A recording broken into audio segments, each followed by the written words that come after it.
श्री स्वामी समर्थ. प्रत्येकजण दिवाळीची अगदी आतुरतेने वाट पाहत असतो. याचं कारण म्हणजे दिवाळीचा सण आपल्याला एक वेगळाच उत्साह आणि सकारात्मक ऊर्जा देऊन जातो. ही ऊर्जा आपल्याला वर्षभर कामात येते. दिवाळीच्या निमित्ताने आपण आपल्या प्रिय व्यक्तींना, नातेवाईकांना भेटतो.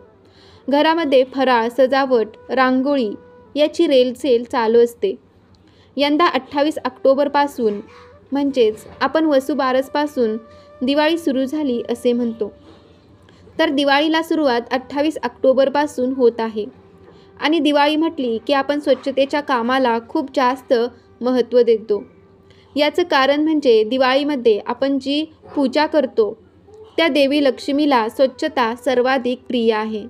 आणि माता लक्ष्मी चंचल स्वभावाची असल्यामुळे तिला आपल्या घरामध्ये टिकवून ठेवणंसुद्धा तितकंच महत्त्वाचं आहे. ज्या घरामध्ये स्वच्छता आणि शांतता असते तिथे माता लक्ष्मी सर्व काळ राहते. रोजच्या धावपळीच्या जगामध्ये आपण घरामध्ये वरवरची साफसफाई तर करतोच, पण दिवाळीची साफसफाई करताना तुमच्याही घरामध्ये वर्षानुवर्षे पडलेल्या वस्तू असतील तर त्या नक्की काढून टाका. व्हिडिओमध्ये आपण याबद्दलचीच माहिती जाणून घेणार आहोत, त्यामुळे व्हिडिओ संपूर्ण पहा. माहिती व्यवस्थित ऐका आणि कमेंटमध्ये लिहा जय माता दी. मित्रांनो बघा, शास्त्रानुसार काही वस्तू आपल्याला आपल्या घरामध्ये अजिबात ठेवायच्या नाही आहे. आता आपली दिवाळीच्या स्वच्छतेची तयारी सुरूच होईल, तर त्या निमित्ताने आपल्याला काय करायचं आहे, आपल्या घरामध्ये असणाऱ्या तुटलेल्या सर्व वस्तू आपल्याला काढून टाकायच्या आहेत. ते अजिबात वापरायच्या नाही आहेत.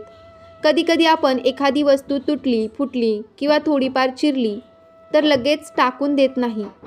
किंवा मग कधीकधी असं असतं की आपण स्वतःच्या कष्टाने, स्वतःच्या पैशाने म्हणजे खूप जास्त मेहनतीने एखादी वस्तू घेतलेली असते.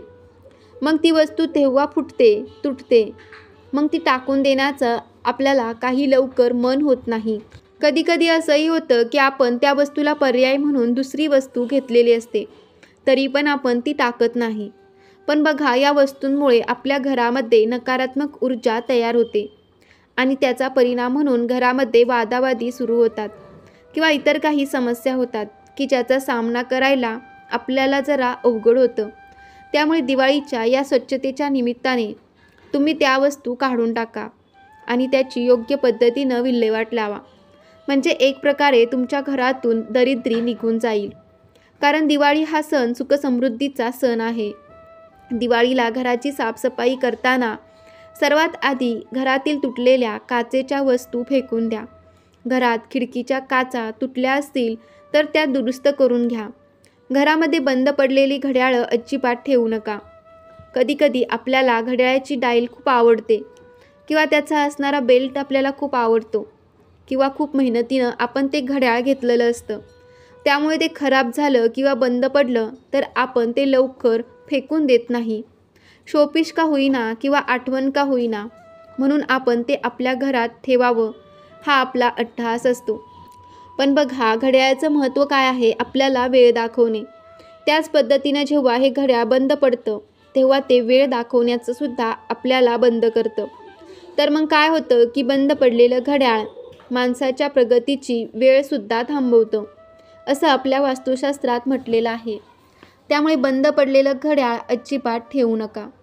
त्याचबरोबर दिवाळीची स्वच्छता करताना आपल्या घरातील ठेवलेल्या शोपीस, फुलदाण्या असतील किंवा आणि आता भरपूर खराब झाल्या असतील तर तुम्ही ते काढून टाकायचे आहे. त्याचबरोबर ज्या वस्तू आपल्या ज्या इलेक्ट्रॉनिक असतात त्या रिपेअर होणार असतील, दुरुस्त होणार असतील तर दिवाळीच्या निमित्ताने पहिल्यांदा दुरुस्त करून आणा. आणि दुरुस्त होणार नसतील तर तुम्हाला त्या भंगारमध्ये टाकून द्यायचं आहे किंवा त्याची योग्य पद्धतीनं विल्हेवाट लावायची आहे. तुमच्या घरामध्ये जुने रेडिओ असतील, TV असतील, बंद पडलेले मोबाईल, आजकाल वेळेनुसार माणूस लगेच नवीन मोबाईल घेतो आणि जुने आता कालबाह्य झालेले मोबाईल घरामध्ये पडून असतात, तर ते सुद्धा तुम्ही व्यवस्थित ठिकाणी देऊन टाका. त्याचबरोबर तुमच्या घराचे दरवाजे असतील, टॉयलेट बाथरूमचे दरवाजे असतील, तुमचं मेन गेट असेल आणि त्याच्यामधून जर कर आवाज येत असेल, बिजागिरी असतात तर त्या गंजल्या की त्याच्यामधून आवाज येतो, तर कोणतंही तेल तुम्ही घेऊन शकता आणि त्या बिजागऱ्यांवर थोडं थोडं तेल जर तुम्ही सोडलं अगदी थोडंसं तर त्या दाराच्या कडीतून किंवा गेट असेल त्याच्यातून अजिबात आवाज येणार नाही. पण जेव्हा आपण त्याच्याकडे दुर्लक्ष करतो, दारामधून गेटमधून असा कर आवाज येत राहतो, तेव्हा आपल्या घरामध्ये सुद्धा करकर वाढते, म्हणजेच काय, भांडणं वाढतात. तर या गोष्टींची काळजी तुम्हाला दिवाळीच्या निमित्ताने घ्यायची आहे. घरामध्ये तुम्ही जुनी भांडी ठेवलेली असतील, त्याचबरोबर लहान मुलांची खेळणी असतील, सजावटीच्या काही वस्तू असतील, कपडे, चप्पल, फाटलेल्या चादरी त्वरित तुम्हाला घरातून काढून टाकायचे आहेत. आणि शक्यतो जे आपण लाईटवर चालणारे दिवे वगैरे घेतो, तर त्याने काही दिवाळीला पाहिजे तशी शोभा येत नाही. त्यामुळे पणत्या आपण लावल्या पाहिजे. आणि जुने काही दिवे असतात ते सुद्धा खराब होऊन जातात, तर त्यानुसार तुम्ही तुमचे जुने खराब झालेले लाईटवर चालणारे दिवे सुद्धा काढून टाकायचे आहेत.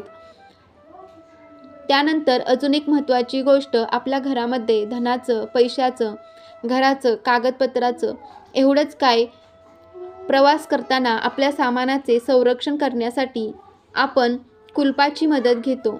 जेव्हा भाग्योदय होतो तेव्हा नशिबाचे ताळे उघडले जातात आपण म्हणतो, किंवा कुलपासारखी माणसं किंवा अशी कुलपासारखी सामान्य परंतु अतिशय महत्त्वाची वस्तू बंद पडलेली म्हणजेच गंजलेली असेल तर ती घरामध्ये ठेवू नका. तुमच्या करिअरला कुलूप लागेल आणि प्रगती थांबेल. त्यामुळे दिवाळीची साफसफाई करताना तुम्हाला गंजलेलं कुलूप काढून टाकायचं आहे आणि त्याऐवजी तुम्ही नवीन कुलूप या दिवशी खरेदी करू शकता. त्यानंतर पुढची महत्त्वाची गोष्ट आहे ती म्हणजे आपल्याकडे असणारे, आपल्या घरामध्ये बऱ्याच वेळा देवी देवतांच्या संबंधित काही ग्रंथ असतात, पुस्तकं असतात, देवी देवतांच्या मूर्ती असतात, फोटो असतात. तर त्यापैकी काही ग्रंथ, काही पुस्तिका आता खराब झाल्या असतील, डागाळल्या असतील, तर त्यासुद्धा तुम्हाला व्यवस्थितपणे विसर्जित करायच्या आहेत. ज्या मूर्ती भग्न पावल्या असतील, तुटल्या असतील किंवा माशी लागली असेल, तर तुम्ही काय करायचं, ज्या मूर्ती असतात तर त्यांना दहीभात देऊन पाण्यामध्ये सोडून द्यायचं आहे. तुमचं घर असेल, घराच्या आसपास कुठे आता पावसाळ्याच्या निमित्ताने काही काटेरी झाडं उगवली असतील आणि ज्यांना खरंच काही उपयोग नाही आहे, तर अशी झाडंसुद्धा तुम्हाला काढून टाकायची आहेत. हवं तर दिवाळीच्या निमित्ताने तुम्ही नवीन वृक्षारोपण तिथे करू शकता. तर तुम्हाला ही माहिती कशी वाटली कमेंटमध्ये नक्की सांगा. व्हिडिओ आवडला असेल तर व्हिडिओला लाईक करा.